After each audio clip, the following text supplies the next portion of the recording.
मेरे बहुत ही प्रिय और बेहद सम्मानित साथियों, हृदय की असीम गहराइयों से अभिनंदन, बहुत बहुत हार्दिक स्वागत। साथियों, गुरु बृहस्पति बृहस्पति अर्थात जिसका आकार बड़ा है परंतु वो गुण में भी सबसे आगे है, आदेश में भी सबसे आगे है और हर प्रकार की कृपा देने में भी सबसे आगे है। जरूरत है तो उसका कृपा पात्र बनने की। साथियों, आज इस एपिसोड में हम जानेंगे कि गुरु से आखिर सत्ता प्राप्ति की मांग, सत्ता प्राप्ति की प्रार्थना कैसे की जाए। हर क्षेत्र में आपने देखा होगा, आपके भी कोई ना कोई गुरु अवश्य होंगे, चाहे वो शिक्षा के गुरु हों या फिर दीक्षा के गुरु हों। शिष्य तो सभी होते हैं। एकलव्य भी शिष्य था और अर्जुन भी शिष्य था। दोनों ही धनुर्धर थे, दोनों एक से बढ़कर एक थे। परंतु क्या कारण था कि एकलव्य को वो सानिध्य गुरु का नहीं मिल पाया जो कि अर्जुन को मिल गया। यहां पर हम जातिगत समीकरण की चर्चा नहीं करेंगे। गुरु द्रोणाचार्य के और भी कई शिष्य होंगे, परंतु अर्जुन को गुरु की विशेष कृपा प्राप्त थी और यही कारण है कि इतिहास में अर्जुन का नाम महानतम धनुर्धर के रूप में दर्ज है। और आज भी ऐसा होता है। आप किसी कंपनी में कार्य कर रहे हो, किसी धार्मिक संस्था में कार्य कर रहे हो, राजनीति में कार्य कर रहे हो, प्रशासन में कार्य कर रहे हो, यदि आपके गुरु, आपके बॉस, आपके स्वामी आप पर वरद हस्त रख दें तो फिर आपकी राह बहुत ज़्यादा आसान हो जाती है। आज इस एपिसोड में हम यही जानेंगे, एक ऐसा विलक्षण उपाय जानेंगे जिस उपाय से आप केवल 11 दिनों के भीतर, साधना जरूर थोड़ी सी, मैं ज़्यादा नहीं कहूँगा, थोड़ी सी कठिन है परंतु असंभव नहीं है, और ये 11 दिनों में ही आपको गुरु की विशेष कृपा प्रदान करेगी। गुरु की कृपा आपको अवश्य ही प्राप्त होगी। साथियों, इससे पहले हमने हमारे ही चैनल आचार्य चंद्रकांत पर कुंडली विश्लेषण के माध्यम से पूरा विस्तृत चर्चा की है कि कब जन्म पत्रिका में गुरु की विशेष स्थिति किसी व्यक्ति को राजगद्दी तक पहुंचाती है। यदि आपने वो एपिसोड अभी तक नहीं देखा है तो जाकर के आप उसको जरूर देखिए। साथियों, आज के इस एपिसोड पर हम चर्चा करें इससे पहले दो बहुत महत्वपूर्ण सूचनाएं। सबसे पहली तो यही कि हम हमारे इसी चैनल साधना सिद्धि पर अब प्रति माह के अंतिम रविवार को दोपहर के लगभग 12:15 बजे लाइव प्रस्तुत होंगे यूट्यूब लाइव के माध्यम से, और आप कमेंट के माध्यम से अपने प्रश्न पूछ सकते हैं। साथियों, दूसरी सूचना है वैक्सीनेशन को लेकर के। यदि आपके घर में भी आपने या किसी ने भी दोनों डोज ले ली हैं, फाइनल सर्टिफिकेट यदि आपके पास में है तो वो आपके बहुत ही काम का है।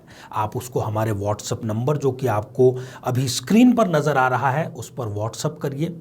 और 30 अगस्त को जन्माष्टमी पर हम प्रसारित करेंगे एक विशेष कार्यक्रम जिसमें कि हम, हो सकता है कि आपके कमेंट को भी शामिल कर लें, क्योंकि हमारा प्रयास रहेगा कि हम अधिक से अधिक कमेंट्स को शामिल करें। परंतु हाँ, 28 अगस्त तक हमें आपके ये जो सर्टिफिकेट है उसकी फ़ोटो मिल जानी चाहिए। तो आइए साथियों, बात करते हैं आज के मुद्दे की। गुरु की कृपा आखिर प्राप्त की जाए तो कैसे की जाए। आपको शुरुआत इसकी करनी है इस प्रयोग की बृहस्पतिवार से, गुरुवार से, और ये गुरुवार होना चाहिए किसी भी शुक्ल पक्ष का प्रथम गुरुवार। वैसे तो वैदिक मंत्र भी गुरुदेव के हैं, पौराणिक मंत्र भी हैं, परंतु हम इस प्रयोग में करेंगे तांत्रोक्त मंत्र का प्रयोग। अब आपको करना क्या है। बृहस्पतिवार को आपको, क्योंकि एक दिन पहले ही आप इंतज़ाम कर लीजिए, श्वेत चंदन आपके पास में होना चाहिए, केले आपके पास में होने चाहिए। अब बृहस्पतिवार को आपको सबसे पहले ब्रह्म मुहूर्त में उठना है, नित्य कार्यों से निवृत्त होना है और पूर्वाभिमुख होकर के, जो मैं मंत्र अभी आपको बतलाने जा रहा हूं, उसकी 11 माला, ठीक है ना, एक माला में 108 बार उच्चारण होता है, तो 11 माला आपको किसी भी माला से जाप करनी है। ओम ज्राम ज्रीम ज्रोम सह गुरुवे नमः। इसकी आप 11 माला जाप कर लीजिए। और इसके बाद में जब भी आप, चूंकि ये ज़रूरी नहीं कि अब दिन भर आपको घर पर ही रहना है, आप इसके बाद में अपने नित्य कार्य कर सकते हैं, परंतु इसमें 2-3 कार्य आपको और करने हैं। इसी दिन में जब भी आपको समय मिले, केले के पौधे में आपको हल्दी मिश्रित जल समर्पित करना है, उसको नमन करना है।